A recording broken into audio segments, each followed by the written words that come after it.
पहले की बात है। पहाड़ों और नदियों से घिरे एक समृद्ध राज्य का नाम था सूर्यगढ़। यह राज्य अपनी खुशहाली, हरियाली और न्यायप्रिय शासन के लिए दूर दूर तक प्रसिद्ध था। उस राज्य का राजा था महाराज वीरेंद्र सिंह। महाराज वीरेंद्र सिंह केवल नाम के राजा नहीं थे, बल्कि दिल से भी सच्चे राजा थे। वो हमेशा अपनी प्रजा के दुख सुख का ख्याल रखते थे। महल में रहने के बावजूद उनका दिल गरीबों के लिए धड़कता था। अक्सर वो भेष बदलकर रात के समय गांवों में घूमते और लोगों की समस्याएं सुनते।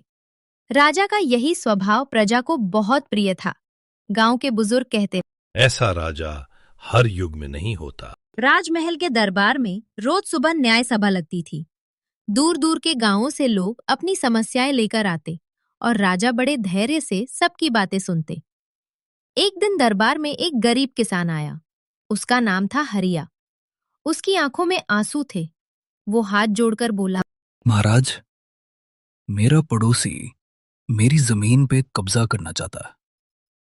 मैं गरीब आदमी हूं, मेरे पास लड़ने की ताकत नहीं है। राजा ने शांत स्वर में कहा, डरो मत, सूर्यगढ़ में न्याय बिकता नहीं है। राजा ने तुरंत दोनों पक्षों को बुलाया, गवाहों को सुना और आखिर में फैसला सुनाया। राजा ने कहा, जमीन हरिया की ही, जिसके साथ अन्याय होगा उसका राजा खुद सहारा बनेगा। ये सुनकर पूरा दरबार महाराज की जय से गूंज उठा।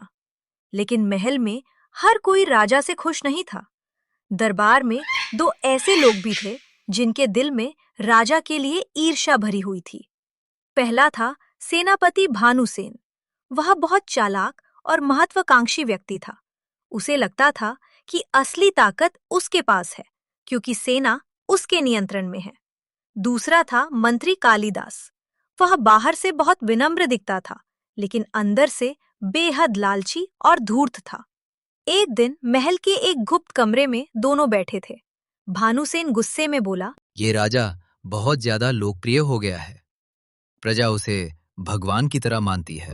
कालिदास मुस्कुराया। और यही बात हमें परेशान कर रही है। भानुसेन बोला, अगर ये राजा ज्यादा समय तक जिंदा रहा तो हम कभी सत्ता नहीं पा सकेंगे।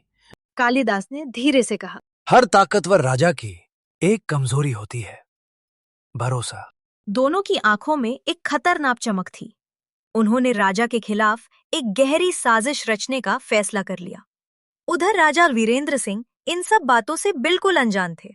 एक शाम राजा महल की छत पर खड़े होकर डूबते सूरज को देख रहे थे।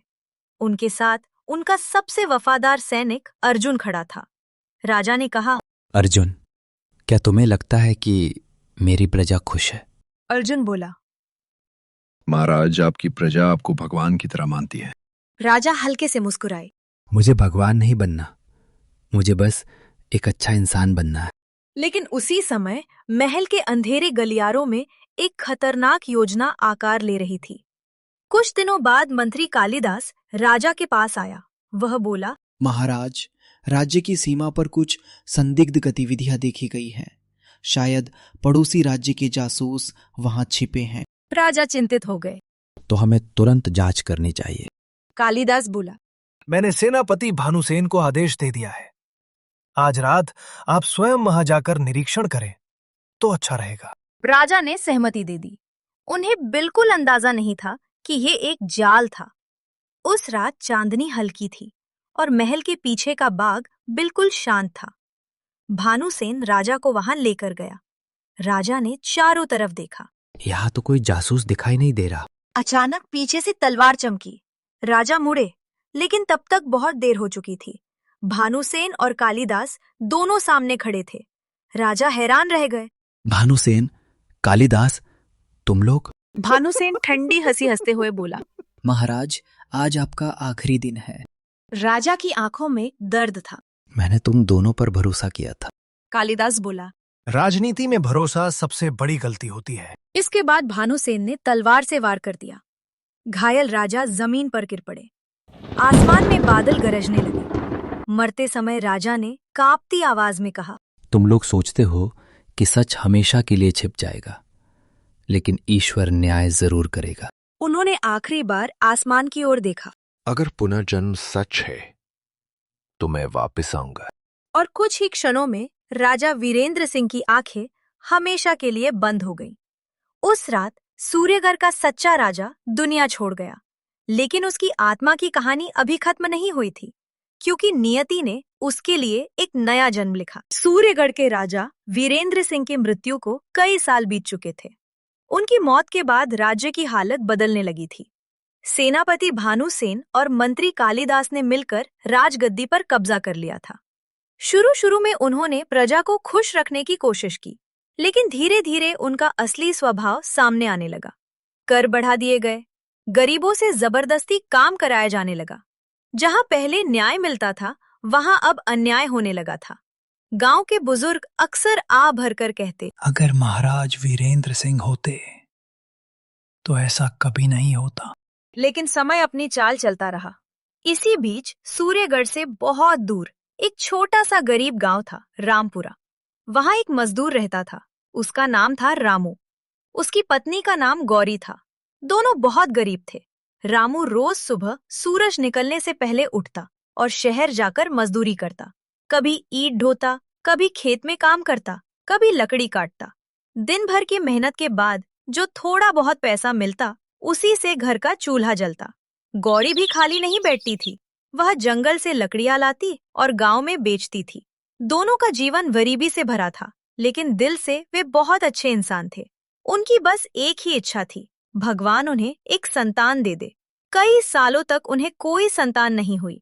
गौरी अक्सर मंदिर में जाकर रोती और भगवान से प्रार्थना करती, हे भगवान, हमें भी एक बच्चा दे दो, चाहे हम गरीब ही क्यों ना हो। एक दिन गांव में एक साधु आया। लोग कहते थे कि वह बहुत ज्ञानी संत है। साधु गांव के पीपल के पेड़ के नीचे बैठा था। गौरी और रामू भी उसके पास आशीर्वाद लेने पहुंचे। साधु ने दोनों को देखा और कुछ देर तक चुपचाप उन्हें निहारता रहा। फिर उसने मुस्कुराकर कहा, तुम दोनों बहुत अच्छे इंसान हो।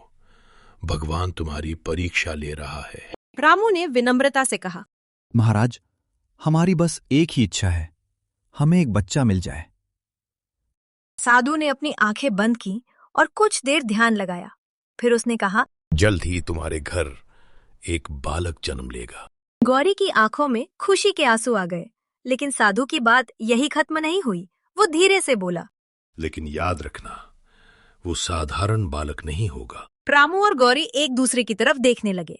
रामू ने पूछा, महाराज, इसका क्या मतलब है? साधु ने रहस्यमय मुस्कान के साथ कहा, उसकी आत्मा बहुत पुरानी है। वो इस दुनिया में एक उद्देश्य लेकर आया है। इतना कहकर साधु उठ गया और वहां से चला गया। गांव वाले हैरान थे, लेकिन रामू और गौरी के दिल में उम्मीद की एक नई किरण जाग गई थी। कुछ महीनों बाद गौरी ने एक सुंदर बालक को जन्म दिया। पूरे गांव में खुशी की लहर दौड़ गई। रामू ने अपने बेटे का नाम रखा राजू। गांव की बूढ़ी दादी ने हंसते हुए कहा, नाम तो राजू है, लेकिन लगता है राजा बनेगा। सब लोग हंस पड़े, लेकिन किसी को नहीं पता था कि ये मजाक एक दिन सच बन जाएगा। समय बीतता गया। राजू धीरे धीरे बड़ा होने लगा, लेकिन बचपन से ही उसमें कुछ अजीब बातें थी। वो बाकी बच्चों जैसा नहीं था। जब वो 3 साल का था, तब भी उसकी बातें किसी बड़े इंसान जैसी होती थी। एक दिन रामू उसे खेत के पास ले गया। वहां कुछ मजदूर काम कर रहे थे। राजू कुछ देर तक उन्हें देखता रहा, फिर अचानक बोला, बाबा, मजदूरों को इतना ज्यादा काम नहीं कराना चाहिए। रामू हंस पड़ा। अरे तू अभी बच्चा है, तुझे क्या पता। लेकिन राजू गंभीर था। वो बोला, अगर मजदूर खुश रहेंगे तो काम भी अच्छा करेंगे। रामू हैरान होकर उसे देखने लगा। तू ऐसी बातें कहाँ से सीखता है? राजू चुप हो गया। उसे खुद भी समझ नहीं आता था कि उसके मन में ऐसे विचार क्यों आते हैं। जब वो थोड़ा और बड़ा हुआ तो उसकी आदतें और भी अजीब लगने लगी। गांव के बच्चे मिट्टी में खेलते थे, लेकिन राजू अक्सर अकेले बैठकर सोचता रहता था। कभी कभी वह आसमान को देर तक देखता रहता, जैसे उसे कुछ याद करने की कोशिश कर रहा हो। एक दिन गांव में 2 लोगों के बीच झगड़ा हो गया। दोनों खेत की मेड़ को लेकर लड़ रहे थे। गांव वाले इकट्ठा हो गए। राजू भी वहां खड़ा था। अचानक वह आगे बढ़ा और बोला, झगड़ा करने से कुछ नहीं मिलेगा। सब लोग हंसने लगे। अरे देखो, छोटा बच्चा हमें समझा रहा है। लेकिन राजू शांत स्वर में बोला, पहले दोनों की बात सुनो, फिर फैसला करो। गांव के बुजुर्ग ने मजाक में कहा। अच्छा, तुम ही फैसला कर दो। राजू ने दोनों की बातें ध्यान से सुनी। फिर उसने कहा, ये मेर पहले यहाँ नहीं थी, इसे हाल ही में बदला गया है। सब लोग चौंक गए क्योंकि ये बात सच थी। आखिर में गांव वालों ने जांच की और पता चला कि एक आदमी सच में झूठ बोल रहा था। गांव के लोग हैरान थे। एक बुजुर्ग बोला, इस बच्चे में जरूर कोई खास बात है। धीरे धीरे राजू बड़ा होता गया। अब वो अपने पिता के साथ मजदूरी करने जाने लगा। दिन भर वो भी ईंट ढोता, मिट्टी उठाता और मेहनत करता, लेकिन उसकी बातें आज भी किसी राजा जैसी होती थी। एक दिन मजदूरी करते समय उसने अपने साथियों से कहा, एक दिन ऐसा समय आएगा जब इस राज्य में फिर से न्याय होगा। एक मजदूर हंसते हुए बोला। अरे राजू, तू मजदूर है या राजा? राजू मुस्कुरा दिया, लेकिन उसके दिल के अंदर कहीं एक अजीब सी बेचैनी रहती थी। कभी कभी उसे अजीब सपने आते थे। वो सपने में एक बड़ा महल देखता, सोने का सिंहासन, विशाल दरबार और हजारों लोग महाराज की जय बोल रहे होते। लेकिन जैसे ही वो पास जाता, सब कुछ धुंधला हो जाता। एक रात उसने सपना देखा कि कोई उसे तलवार से मार रहा है। वो डर कर उठ बैठा। उसका दिल जोर जोर से धड़क रहा था। गौरी ने पूछा, क्या हुआ बेटा? राजू ने धीरे से कहा, माँ, मुझे लगता है मैं पहले भी कहीं था। गौरी मुस्कुराकर बोली, तू सपने देख रहा था। लेकिन राजू के मन में सवाल गहरा होता जा रहा था। उसे महसूस होने लगा था कि उसकी जिंदगी में कुछ बड़ा होने वाला है। समय धीरे धीरे बीतता गया। गरीब मजदूर रामू और गौरी का बेटा राजू अब बड़ा हो चुका था। अब वो लगभग 18-19 साल का जवान लड़का बन गया था। बचपन से ही उसने गरीबी देखी थी, इसलिए वो बहुत समझदार और मेहनती था। अपने पिता की तरह वो भी मजदूरी करने लगा था। एक दिन गांव में खबर आई कि सूरजगढ़ राज्य में बहुत दाम मिल रहा है। महल के पास नई इमारतें बन रही थी और मजदूरों की जरूरत थी। गांव के कई लोग वहां मजदूरी करने जाने लगे। राजू ने भी सोचा, अगर मैं सूरजगढ़ जाऊंगा तो शायद ज्यादा मजदूरी मिल जाएगी। उसने अपने माता पिता से बात की। रामू ने कहा, बेटा, अगर तुझे ठीक लगे तो जा सकता है, लेकिन सावधान रहना। गौरी ने भी बेटे के सिर पर हाथ फेरते हुए कहा, जहां भी रहना, ईमानदारी से काम करना। अगले दिन सुबह राजू कुछ मजदूरों के साथ सूरजगढ़ के लिए निकल पड़ा। लंबा रास्ता तय करके वे लोग आखिर सूरजगढ़ पहुंच गए। राजू ने जब पहली बार उस राज्य को देखा तो वह कुछ पल के लिए रुक गया। उसके सामने बड़ा किला, ऊंची दीवारें और विशाल महल खड़ा था। अजीब बात यह थी कि ये जगह उसे बिल्कुल अनजान नहीं लग रही थी, जैसे वह यहाँ पहले भी आ चुका हो। उसने धीरे से खुद से कहा, मुझे ऐसा क्यों लग रहा है जैसे मैं इस जगह को पहले से जानता हूँ। लेकिन फिर उसने सिर झटक दिया और बाकी मजदूरों के साथ काम पर लग गया। अब राजू रोज सूरजगढ़ में मजदूरी करता था। कभी वो महल के पास पत्थर ढोता, कभी नई दीवार बनाने में मदद करता, कभी बगीचे में काम करता। काम बहुत कठिन था और मजदूरी बहुत कम। फिर भी राजू बिना शिकायत मेहनत करता था, लेकिन उसकी बातें आज भी सबको अजीब लगती थी। एक दिन मजदूरों के बीच चर्चा हो रही थी। एक मजदूर बोला, ये राजा और उसके लोग बहुत अत्याचार करते हैं, मजदूरी कम देते हैं और काम ज्यादा करवाते हैं। राजू कुछ देर चुप रहा, फिर उसने धीरे से कहा, एक सच्चा राजा अपनी प्रजा को दुखी नहीं होने देता। सब मजदूर उसकी तरफ देखने लगे। एक आदमी हंसकर बोला, अरे राजू, तुम मजदूर है, लेकिन बातें बिल्कुल राजा जैसी करता है। राजू मुस्कुरा दिया। सही बात तो सही ही होती है।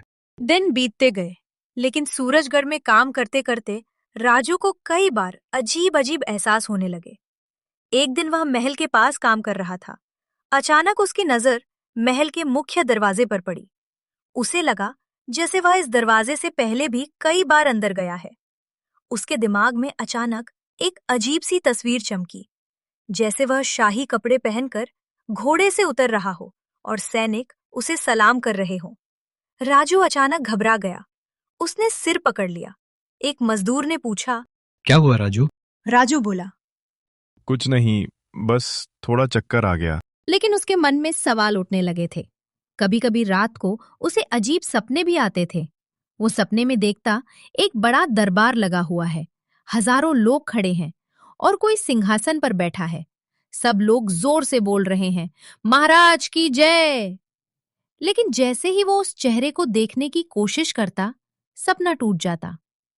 एक रात ऐसा ही सपना देखकर वो अचानक उठ बैठा। उसका दिल जोर जोर से धड़क रहा था। वो बाहर आकर आसमान की तरफ देखने लगा। उसने धीरे से कहा, ये सब क्या है? मुझे ऐसा क्यों लगता है कि मेरा इस जगह से कोई पुराना रिश्ता है? उसे समझ नहीं आ रहा था कि उसके मन में ये अजीब यादें क्यों आ रही हैं। दिन में मजदूरी, रात में अजीब सपने। राजू की जिंदगी ऐसे ही चल रही थी। लेकिन सूरजगढ़ में एक दिन ऐसा होने वाला था जो उसकी जिंदगी की सबसे बड़ी सच्चाई सामने लाने वाला था, और शायद उसे अपने पिछले जन्म की याद दिलाने वाला था। जब भी वो महल को देखता, उसके दिल में एक अजीब सा एहसास होता, जैसे इस जगह से उसका कोई पुराना रिश्ता हो। एक दिन काम खत्म होने के बाद राजू अकेले महल के पास वाले पुराने मंदिर की तरफ चला गया। वो थका हुआ था, इसलिए मंदिर के पास पीपल के पेड़ के नीचे बैठ गया। उसी समय वहां एक साधु बैठा हुआ था। साधु की लंबी दाढ़ी थी, आंखों में अजीब चमक थी और चेहरा शांत था। राजू ने आदर से हाथ जोड़कर कहा, प्रणाम बाबा। साधु ने उसे ध्यान से देखा, जैसे वह राजू को पहचानने की कोशिश कर रहा हो। फिर साधु हल्का सा मुस्कुराया। वह बोला, बेटा, तुम यहाँ मजदूरी करते हो? राजू ने सिर हिलाया। हाँ बाबा, मैं गरीब आदमी हूँ, मजदूरी करके ही पेट चलता है। साधु कुछ देर तक उसे देखते रहे। फिर उन्होंने धीरे से कहा, तुम्हारी बातें और चाल देखकर ऐसा नहीं लगता कि तुम साधारण मजदूर हो। राजू हैरान हो गया। वो बोला, बाबा, मैं तो बस गरीब घर में जन्मा हूँ, मेरे पिता भी मजदूर हैं। साधु ने गहरी सांस ली और कहा, कभी कभी इंसान का जन्म गरीब घर में होता है, लेकिन उसकी आत्मा बहुत बड़ी होती है। राजू को साधु की बातें समझ नहीं आ रही थी। वो बोला, बाबा, मुझे कई बार अजीब सपने आते हैं, जैसे मैं इस महल को पहले से जानता हूँ। साधु कुछ पल के लिए चुप हो गए। फिर उन्होंने आंखें बंद कर ली। कुछ देर बाद उन्होंने धीरे से कहा, तुम्हारी आत्मा बहुत पुरानी है बेटा, समय आने पर तुम्हें सब याद आएगा। राजू और भी हैरान हो गया। वो बोला, बाबा, आप क्या कहना चाहते हैं? साधु ने मुस्कुराकर कहा, अभी समय नहीं आया है। जब समय आएगा तब सच अपने आप सामने आ जाएगा। राजू सोच में पड़ गया। उसने साधु को प्रणाम किया और वापस अपने काम पर चला गया। लेकिन साधु की बातें उसके मन में घूमती रहीं। उसी समय उसके जीवन में एक बहुत बड़ा दुख आने वाला था। कुछ दिनों बाद गांव से एक आदमी सूरजगढ़ आया। वह राजू को ढूंढते ढूंढते उसके पास पहुंचा। उसके चेहरे पर चिंता थी। उसने कहा, राजू, मुझे तुमसे जरूरी बात करनी है। राजू घबरा गया। क्या हुआ? आदमी ने दुखी आवाज में कहा, तुम्हारे पिता रामू बहुत बीमार हैं। तुम्हें तुरंत गांव चलना चाहिए। ये सुनते ही राजू के पैरों तले जमीन खिसक गई। वो उसी समय काम छोड़कर गांव की तरफ भाग पड़ा। लंबा सफर तय करके वो देर रात अपने घर पहुंचा। घर के अंदर लोग खड़े थे और माहौल बहुत दुखी था। राजू का दिल जोर जोर से धड़कने लगा। वो अंदर भाग कर गया। उसके पिता रामू खाट पर लेटे थे। उनकी सांस बहुत धीमी चल रही थी। राजू उनके पास बैठ गया।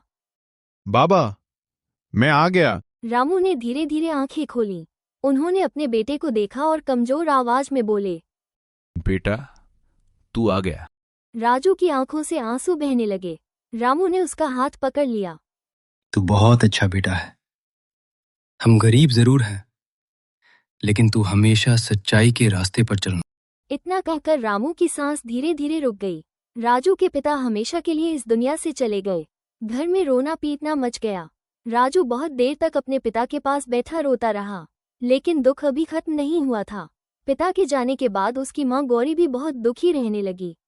वो पहले से ही कमजोर थी। कुछ ही दिनों में वो भी बीमार पड़ गई। गरीबी के कारण उसका ठीक से इलाज नहीं हो पाया। एक रात उसने राजू को अपने पास बुलाया। वो बोली, बेटा, अब तू अकेला रह जाएगा, लेकिन हिम्मत मत हारना। राजू रोते हुए बोला, माँ, ऐसा मत कहो। गौरी ने उसके सिर पर हाथ रखा। भगवान तुझे जरूर बड़ा आदमी बनाएगा। इतना कहकर उसने आखिरी सांस ली। अब राजू पूरी तरह अकेला हो गया था। उसके सिर से माँ पिता दोनों का साया उठ गया था। उस रात वो अपने छोटे से घर के बाहर बैठा आसमान की तरफ देख रहा था। उसकी आंखों से आंसू बह रहे थे। उसे अचानक साधु की बात याद आई, तुम साधारण इंसान नहीं हो, समय आने पर सब सच सामने आएगा। राजू सोचने लगा, क्या सच में मेरी जिंदगी में कुछ बड़ा होने वाला है? दुख से भरे दिल के साथ उसने फैसला किया, अब वो फिर से सूरजगढ़ जाएगा और मजदूरी करेगा। उसे नहीं पता था कि बहुत जल्द उसकी जिंदगी का सबसे बड़ा रहस्य सामने आने वाला है। कुछ दिन गांव में रहने के बाद वो फिर से सूरजगढ़ लौट आया और मजदूरी करने लगा। अब उसके जीवन में कोई अपना नहीं था। वो चुपचाप मेहनत करता और शाम को एक छोटे से झोपड़े में जाकर सो जाता। उधर सूरजगढ़ राज्य में भी हालात अच्छे नहीं थे।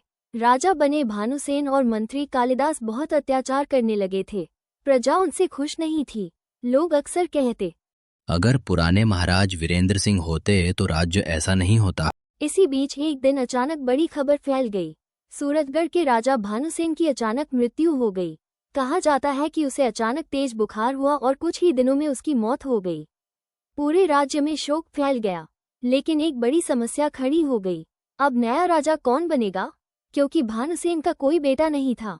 दरबार के पंडितों और बुजुर्गों ने राजमहल में सभा बुलाई। उन्होंने कहा, हमारे राज्य में एक पुरानी परंपरा है, जब राजा का कोई वारिस नहीं होता तब भगवान की इच्छा से नया राजा चुना जाता है। सब लोग ध्यान से सुनने लगे। पंडित ने आगे कहा, इस परंपरा के अनुसार राजहाथी, शाही हाथी को फूलों की माला दी जाती है। वह जिस व्यक्ति के गले में माला डालता है वही इस राज्य का नया राजा बनता है। ये सुनकर सब लोग सहमत हो गए। अगले दिन पूरे राज्य में ये खबर फैल गई। राजमहल के बड़े मैदान में हजारों लोग इकट्ठा हुए। सैनिक, मंत्री, पंडित और आम लोग सब वहां मौजूद थे। राजहाथी को सुंदर कपड़ों और गहनों से सजाया गया था। उसकी सूंड में फूलों की बड़ी माला थी। सब लोग सांस रोककर देख रहे थे। हाथी धीरे धीरे मैदान में चलने लगा। वो भीड़ के बीच घूम रहा था, कभी इधर जाता कभी उधर। उसी समय भीड़ में राजू भी खड़ा था। वो मजदूरी का काम खत्म करके बस देखने आया था। उसे क्या पता था कि आज उसकी किस्मत बदलने वाली है।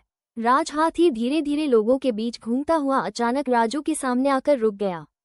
राजू घबरा गया। वो पीछे हटने लगा, लेकिन तभी हाथी ने अपनी सूंड उठाई और फूलों की माला राजू के गले में डाल दी।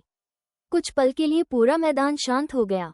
फिर अचानक चारों तरफ से आवाजें आने लगी, जय हो, भगवान की इच्छा से नया राजा मिल गया। राजू बिल्कुल हैरान था। वो बोला, नहीं, मैं तो एक गरीब मजदूर हूँ, मैं राजा कैसे बन सकता हूँ? लेकिन पंडित और दरबार के लोग आगे आए। उन्होंने कहा, ये भगवान की इच्छा है। परंपरा के अनुसार अब तुम ही सूरजगढ़ के नए राजा हो। भीड़ में खड़े लोग भी खुश हो गए, क्योंकि वे जानते थे कि राजू एक अच्छा और ईमानदार लड़का है। कुछ देर बाद राजू को महल के अंदर ले जाया गया। उसे साफ कपड़े पहनाए गए। फिर उसे सिंहासन के सामने लाया गया। पंडित ने मंत्र पढ़े और राजू के सिर पर मुकुट रखा। अब मजदूर राजू सूरजगढ़ का नया राजा बन चुका था। लेकिन राजू के दिल में एक अजीब सा एहसास था। जब वो सिंहासन पर बैठा तो उसे लगा जैसे वो पहले भी यहाँ बैठ चुका है। उसके मन में कुछ धुंधली यादें फिर से जागने लगी, जैसे उसकी आत्मा कह रही हो, तुम सिर्फ राजू नहीं हो, तुम्हारी कहानी इससे भी बड़ी है। और शायद बहुत जल्द राजू को अपने पिछले जन्म का पूरा सच पता चलने वाला था। महल के कई रास्ते उसे बिना बताए ही पता होते थे। एक दिन एक सैनिक उसे महल का रास्ता दिखा रहा था, लेकिन राजू ने खुद ही सही रास्ता पकड़ लिया। सैनिक हैरान होकर बोला, महाराज, आपको तो महल का हर रास्ता पहले से पता है। राजू खुद भी हैरान था। वो बोला, मुझे नहीं पता क्यों, लेकिन मुझे सब कुछ जाना पहचाना लगता है। धीरे धीरे वो राजा की तरह काम करने लगा। हर सुबह दरबार लगता था। गांव के लोग अपनी समस्याएं लेकर आते थे। राजू सबकी बातें ध्यान से सुनता और न्याय करने की कोशिश करता। एक दिन दो किसानों के बीच जमीन को लेकर झगड़ा हुआ। राजू ने दोनों की बात सुनी। फिर उसने शांत स्वर में कहा, जिसके साथ न्याय होगा उसी को जमीन मिलेगी। उसने जांच करवाई और सही फैसला दिया। लोग खुश हो गए। एक बुजुर्ग बोला, नया राजा बिल्कुल पुराने राजा वीरेंद्र सिंह जैसा है। ये सुनकर राजू चुप हो गया। उसे फिर वही अजीब सा एहसास हुआ। उसी रात राजू को एक अजीब सपना आया। उसने सपने में देखा वो शाही कपड़े पहने सिंहासन पर बैठा है। चारों तरफ दरबार लगा है। लोग जोर से बोल रहे हैं, महाराज वीरेंद्र सिंह की जय। फिर अचानक उसने देखा 2 आदमी तलवार लेकर उसकी तरफ बढ़ रहे हैं। वो चौंक गया। उसने उन दोनों को पहचान लिया। वे थे भानुसेन और कालिदास। अचानक तलवार चमकी और हमला हुआ। राजू डरकर नींद से जाग गया। उसका दिल तेज धड़क रहा था। वो उठकर बाहर चला गया। रात का आसमान शांत था। राजू सोचने लगा, ये सपना बार बार क्यों आता है और मुझे ऐसा क्यों लगता है कि ये सब मेरे साथ सच में हुआ था। अगले दिन वो महल के पास वाले पुराने मंदिर में गया। वही साधु फिर बैठा हुआ था जिससे उसकी पहले मुलाकात हुई थी। राजू ने उन्हें प्रणाम किया। साधु मुस्कुराए। उन्होंने कहा, महाराज, आखिर समय आ ही गया। राजू हैरान हो गया। बाबा, आप क्या कहना चाहते हैं? साधु ने शांत आवाज में कहा, तुम्हें जो सपने आते हैं वो सपने नहीं हैं, वो तुम्हारे पिछले जन्म की यादें हैं। राजू के पैरों तले जमीन खिसक गई। वो बोला, पिछला जन्म? साधु ने धीरे से कहा, हाँ बेटा, तुम पिछले जन्म में इसी राज्य के सच्चे राजा थे, महाराज वीरेंद्र सिंह। राजू स्तब्ध रह गया। उसे अचानक कई धुंधली यादें आने लगी। महल, दरबार, तलवार, विश्वासघात, सब कुछ धीरे धीरे याद आने लगा। राजू ने घबराकर पूछा, तो क्या सच में मुझे धोखे से मारा गया था? साधु ने सिर हिलाया। हाँ, तुम्हारे ही सेनापति और मंत्री ने तुम्हें धोखा दिया था। राजू की आंखों में आंसू आ गए। उसे सब समझ में आने लगा। साधु ने कहा, भगवान ने तुम्हें दूसरा जन्म इसलिए दिया है ताकि तुम फिर से इस राज्य में न्याय ला सको। राजू कुछ देर तक चुप रहा। फिर उसने आसमान की तरफ देखा। उसने धीरे से कहा, अगर भगवान ने मुझे दूसरा मौका दिया है तो मैं अपनी प्रजा के लिए एक सच्चा राजा बनूंगा। उस दिन के बाद राजू ने मन में एक संकल्प लिया। अब वो सिर्फ मजदूर राजू नहीं था, वो फिर से न्याय का राजा बनने वाला था। अगली सुबह सूरजगढ़ के महल में दरबार लगा। सैनिक, मंत्री, दरबारी और प्रजा के लोग दरबार में इकट्ठा हुए। राजू अब पहले से ज्यादा आत्मविश्वास से भरा हुआ था। उसके चेहरे पर एक अलग ही तेज था। दरबार शुरू होते ही उसने घोषणा की, आज से इस राज्य में कुछ नए नियम लागू होंगे। दरबार में बैठे लोग ध्यान से सुनने लगे। राजू ने कहा, पहला नियम, इस राज्य में कोई भी गरीब भूखा नहीं सोएगा। जो लोग मेहनत करते हैं उन्हें उनका पूरा हक मिलेगा। ये सुनते ही कई मजदूरों के चेहरे पर खुशी आ गई। राजू ने आगे कहा, दूसरा नियम, किसानों से जबरदस्ती कर नहीं लिया जाएगा। खेत उसी का होगा जो उसे मेहनत से जोतता है। किसानों ने खुशी से एक दूसरे की तरफ देखा।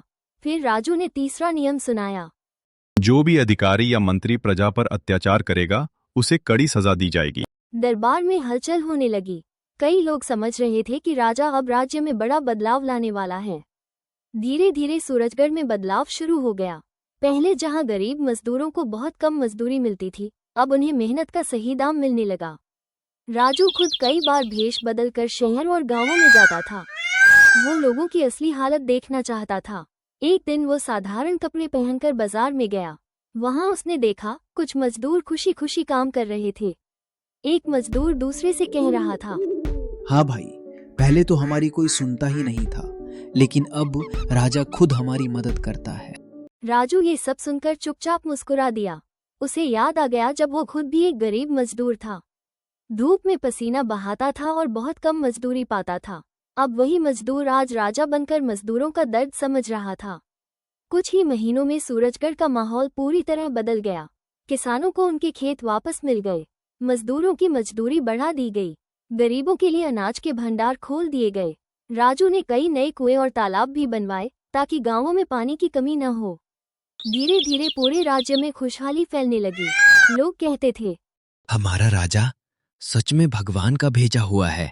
एक दिन वही साधु फिर महल में आए। राजू तुरंत उठकर उनके पास गया और उनके चरण छुए। साधु मुस्कुराए और बोले, बेटा, अब मुझे संतोष है। तुमने अपने दूसरे जन्म का सही उपयोग किया। राजू ने विनम्रता से कहा, बाबा, अगर आपने मुझे सच न बताया होता तो शायद मैं ये सब कभी समझ ही नहीं पाता। साधु बोले, याद रखो बेटा, राजा वही अच्छा होता है जो अपनी प्रजा का दर्द समझे। राजू ने सिर झुकाकर कहा, मैं हमेशा यही कोशिश करूंगा। कुछ समय बाद सूरजगढ़ इतना खुशहाल राज्य बन गया कि दूर दूर से लोग यहाँ बसने आने लगे। व्यापार बढ़ने लगा, खेतों में अच्छी फसल होने लगी, गांवों में खुशहाली दिखाई देने लगी। सबसे ज्यादा खुश मजदूर थे, क्योंकि अब कोई उन्हें छोटा नहीं समझता था। राजू अक्सर दरबार में कहता, मजदूर ही इस राज्य की असली ताकत हैं। एक दिन महल के बाहर बहुत सारे मजदूर इकट्ठा हुए। वे सब राजा से मिलना चाहते थे। जब राजू बाहर आया तो सबने एक साथ कहा, महाराज की जय। एक बुजुर्ग मजदूर आगे आया। उसकी आंखों में खुशी के आंसू थे। वो बोला, महाराज, हम सब गरीब मजदूर आपकी वजह से आज खुश हैं। आपने हमारा जीवन बदल दिया। राजू की आंखें भी नम हो गईं। वो बोला, भाइयों, मैं भी कभी तुम लोगों जैसा ही मजदूर था, इसलिए मैं तुम्हारा दर्द समझता हूं। फिर उसने कहा, राजा बनने से पहले इंसान होना जरूरी है। ये सुनकर वहां खड़े सभी लोग भावुक हो गए। धीरे धीरे राजू की पहचान सिर्फ राजा के रूप में नहीं, बल्कि न्यायप्रिय राजा के रूप में होने लगी। लोग उसे प्यार से कहते, हमारे राजा वीरेंद्र सिंह वापस आ गए हैं। समय बीतता गया। राजू ने कई साल तक सूरजगढ़ पर न्याय और सच्चाई से राज किया। उसके राज्य में कभी किसी गरीब के साथ अन्याय नहीं हुआ। हर व्यक्ति को उसका हक मिला। एक दिन राजू फिर उसी पुराने मंदिर में गया जहां वो साधु से मिला था। मंदिर में शांति थी। राजू ने भगवान के सामने सिर झुका दिया। वो धीरे से बोला, धन्यवाद प्रभु, आपने मुझे दूसरा जन्म दिया ताकि मैं अपनी गलती सुधार सकूं और लोगों के लिए कुछ अच्छा कर सकूं। उसके चेहरे पर संतोष की मुस्कान थी। अब उसे किसी बात का दुख नहीं था, क्योंकि वो जानता था कि उसने अपने जीवन का सही उद्देश्य पूरा कर दिया है। और इस तरह एक गरीब मजदूर राजू, जिसने जीवन में बहुत संघर्ष देखा था, आखिरकार एक महान और न्यायप्रिय राजा बन गया।